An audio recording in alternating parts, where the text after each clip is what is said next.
And here we are. Okay. Hey guys, we are heading into the final 3 episodes of Dexter, and we decided let's check in on Dexter. We haven't talked about it video-wise since which is the beginning of the season. And I guess the big question is, with 3 episodes left, Matt, you write the reviews of Dexter. Do you feel like there are only 3 episodes left of Dexter?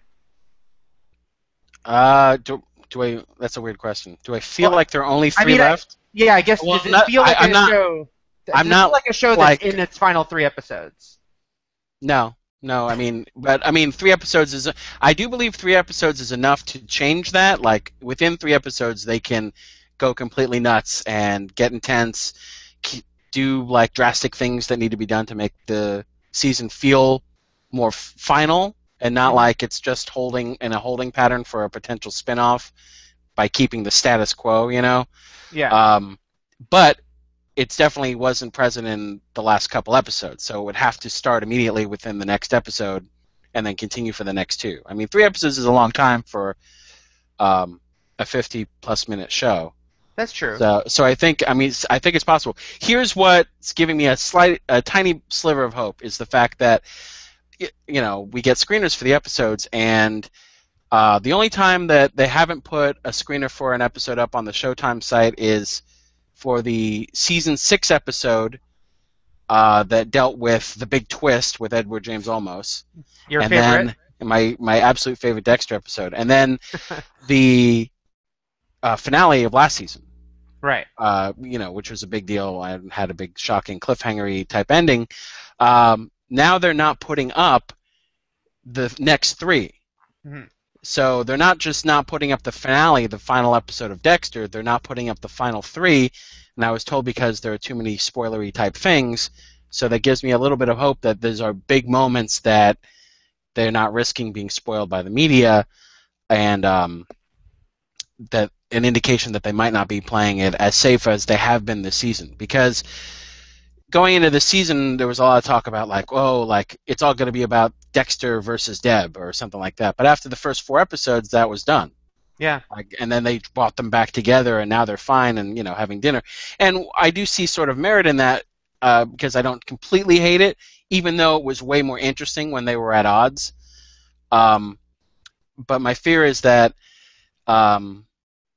things are just going to be kept safe and static. This world will remain somewhat intact and not drastically changed enough to feel like a final season.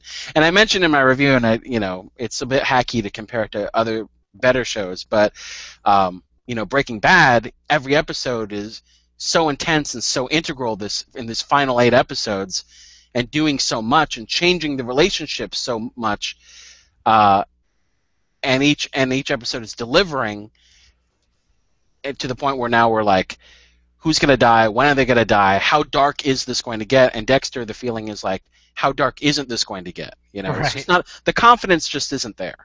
Yeah, I feel like on the Breaking Bad point, I will just say that I think Showtime. I don't know. Maybe they don't, but maybe I wonder if they regret not airing it in the fall when it normally would air. Because then, it would still be beginning right as Breaking Bad was ending, and people would still make comparisons because that's what we all do. But it wouldn't be airing week to week the same, at the same time, the final run of episode. Same time, right? Exactly, the same time slot.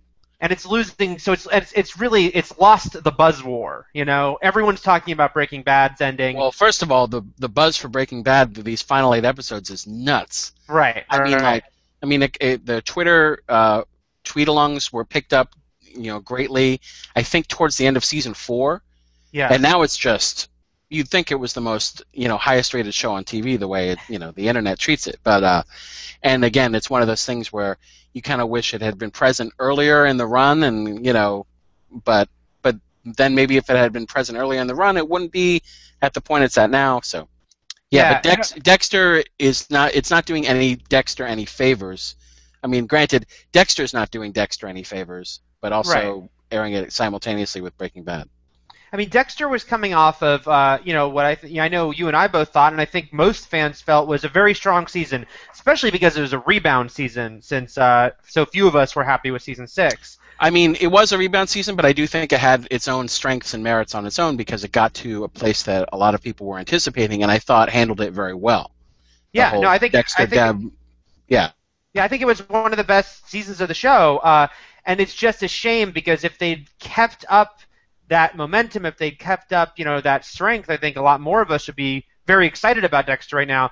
But it was funny because I fell behind on Dexter in the middle of the season, so I caught up. I watched like 4 or 5 in a row, and I just was struck by it was entertaining. I wasn't hating it. I certainly wasn't saying, oh, this is Dexter at its worst. But the main thing was I was like, this feels like an okay season of Dexter. This does not feel like we're in the end game. And the stuff with Vogel, which started out very intriguing, it kind of it had too many threads, and It's too like, much in this final season. We talk about how great last season was because it had to do with taking the relationship between two established characters and really ramping it up and changing it in interesting ways and making it really intense. This season relies so heavily on a character just introduced this season. right. And like how much we're invested in Vogel and how she spins his whole story on its head, like as far as his origin goes. And then also, so there's that. Point one is that it's basically like, here's this new character, and she's going to be in every single episode, and really, like, the season's going to be about her. And then the second point is that when you're in the final season, the things that bug you about the show, the people you don't care about, the characters you don't care about, drag even more because you're like, these are the final minutes and seconds of the show. I don't want to be watching Quinn in a competition for Sergeant. Right, I don't want to watch Batista having to decide. All the people that were, side players that we complained about as far as storylines went. And then you start realizing it's like, wow, they're really, and this has been a criticism for Dexter for a while. It's like they can start a season strong, they can end a season strong, but that middle part is where they kind of fall apart and chase their own tail. But it's like we really don't want to. This is the final season. Why is there enough story for a season of Dexter? Mm-hmm. Like, I think there is enough story for a season of Dexter if they were willing to take risks and really play with it, put him on the run, or do something, have like huge consequences throughout the season, not just for these maybe three final episodes. Right, so again, right. going back to Breaking Bad, which is treating every single episode like they could have spun the wheels on Breaking Bad, and then the final 2 episodes really done like really intense things, but they're not. They're doing it every episode. It's just not happening that way with Dexter. Yeah, you think about look at Masuka, who I would say amongst the supporting cast is the one I never hated because he was just kind of comic relief. Right. He was there. Now this season they're giving him his biggest storyline yet. It's fine. It's not a terrible storyline, but why right now? It does seem like wasted time because wouldn't it be more interesting if Masuka had a storyline tied into Dexter? Masuka's the guy who everyone's worked with Dexter, but he sat in office with him. What if, he somehow found out something or was somehow brought in, but instead it's like, we're going to go off with Masuka and his daughter, and it just seems like now you're going to do this? You've had 8 years of this show, and right. This is not the time. And I will say this. The one thing that saves Quinn's storyline this year, I mean, last year was horrible with the whole stripper and everything, and it went nowhere and had no payoff whatsoever, is that Quinn's storyline has intermittently this season tied into Deb and Dexter. Right. Like when she was going off the rails and stuff like that and walked in for the confession, and Quinn also being on the trail of Zach Hamilton and stuff like that. Oh, it's also, but part of that is also really repetitive because these are beats that we've gone through with Quinn before. Quinn tracking, being really close to Dexter, figuring things out, Dexter having to nab somebody before the police does. This is all well-explored territory. We've done all this before, so it's, we're kind of just doing, it's kind of a bit of a retread. And also the reveal of the brain surgeon felt overly familiar too. Not only was it silly just to have Vogel out of nowhere say, oh yeah, I have a son who used to leave me trinkets in the same way that the brain surgeon does, and he died and I never saw his body. But then to have him come into the picture in the same way Brian Moser did in season 1, as a lost family member you didn't know existed, comes back, pretends to be the boyfriend of somebody close to the world, leaves souvenirs to get the other family members' attention. It's very familiar. I mean, when you pointed that out in your review, I was like, wow, it really is. And of course, the bigger thing is that we just don't care about Vogel's son. At least Vogel's been around enough that we have some investment in her this season. But Vogel's son, he's just kind of there, I guess, for Dexter to stop. But it can't be. I mean, that would not be satisfying if it was just about like him versus Dexter at the end. Obviously, there has to be more. Well, in the end of that last episode, saw like Vogel sort of siding because again, Yeah. and we just went through this with Zach with Vogel not wanting Dexter to kill him, and Dexter wanting to kill him, and now we're doing it again 2 episodes later with her son. It's kind of like the way Dexter operates is, as soon as Vogel came on the scene, so many people predicted, oh, she's the big bad. You know, she's going to wind up being on his table at the end, which still could happen, of course. But now the son is kind of the way to make her the big bad without making her the big bad, right? Right. Because she's going to still wind up teaming with her son against Dexter in some way. Mm-hmm. So again, it's kind of disappointing that also came to sort of fruition when so many people predicted it.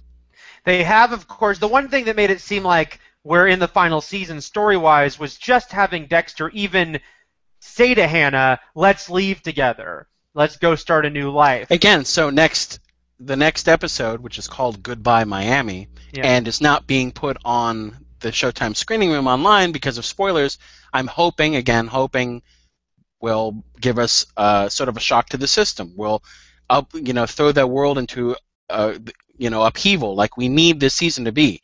And I think, and again, this is sort of me being a little prejudgy about the season, but all the talk of the spin-off, about a potential spin-off depending on who lives through the season and what the characters are, and it just it doesn't, it kind of sort of taints my view of the season a little bit. It makes me wonder if that's why they're playing it as safe as they are this season, even though before the talks of the spin-off happened, we were told that the writers were supposedly writing this season as the end, even before Showtime announced or made up their decision about the fact that it would be the end. The writers said, we're writing this as the final season. Right. And, then you watch the episodes, you're like, really? Yeah. Well, I will say that Dexter's saying, to Hannah, you and I will go off together and have a happy life, would seem to signal there's no way that's the ending, right? If halfway and they talk about they've mentioned Argentina, call back to last season, I think of like 3 or 4 times already, to the point where it's like, okay, now they can't wind up in Argentina. Right. And on the farm and happy, I still think Hannah is the most likely and viable spin-off potential they have. So I keep thinking, if the ending, again, this is just, speculating, but if the ending is Dexter either killed or locked up, there is that sort of opening of Hannah gets away again, and there's your spin-off potential. Would she have Harrison? Oh, I don't know. That's a good question. He wants her to be his mom, right? Right. It's like, you're my mom. Actually, it's just Harrison. It's just going to be Harrison. Well, that's one of those things. It's like, maybe it'll be Harrison, 20 years in the future or something like that. Could it have, like, future tech with, like, hoverboards? Pre-crime, red balls. Yeah. I hope so. All right. Well, I know we got to wrap up, but what you said I agree with is that 3 episodes is still, it's 3 hours. I mean, that's a long movie right there. There is time for rebound. Again, it's going to make me even more angry when I see those 3 hours filled with scenes with Batista and Quinn and all, and not like if it doesn't just, completely turn the world upside down. And this is a show that's played it safe several times. I'd say, out of 7 seasons going back to last season, 1 wrapped things up neatly, although he was a little, the psychological effects went through season 2 of what happened in 1. 2 played it safe at the end. 3 played it safe at the end. 4 had, a big sort of dark ending. 5 played it safe when it shouldn't have at the end. And then 6 and 7, and then again, it wasn't until the final scenes that it really sort of shook everything up. So not every season has been completely safe. So I'm hoping this final season, has a big payoff and makes it all feel worthwhile. I just say, what you were saying kind of reiterates the fact that Dexter is a show of highs and lows, and that it's had some moments that we just make us slap our forehead, but then it does rebound again. And so hopefully, yeah, with 3 episodes left, they can go out strong because we've loved the show so much at certain points. I know we both want it to end on a strong note. It's not like I've Yeah. checked out of it, you know. Yeah, Well, definitely. And there have been moments this season that have intrigued me and made me think that the next episode will be really cool, and then they kind of dropped the ball a little bit. yeah, yeah. Well, keep our fingers crossed. Guys, let us know in the comments what you think. Are you loving this season? Are you hating this season? What are your feelings with 3 episodes left about the It doesn't have to possibility? be that black and white either. You don't have to love it or hate it. You could be in the middle. You could be in the middle. You could just say, you know what? It's okay. It's okay. That's all right too. Let us know, and I'm sure we will look for Matt's reviews each week, the final episodes, and we will also be back to discuss at the end of the season what we thought of it all. All right. Thanks a lot.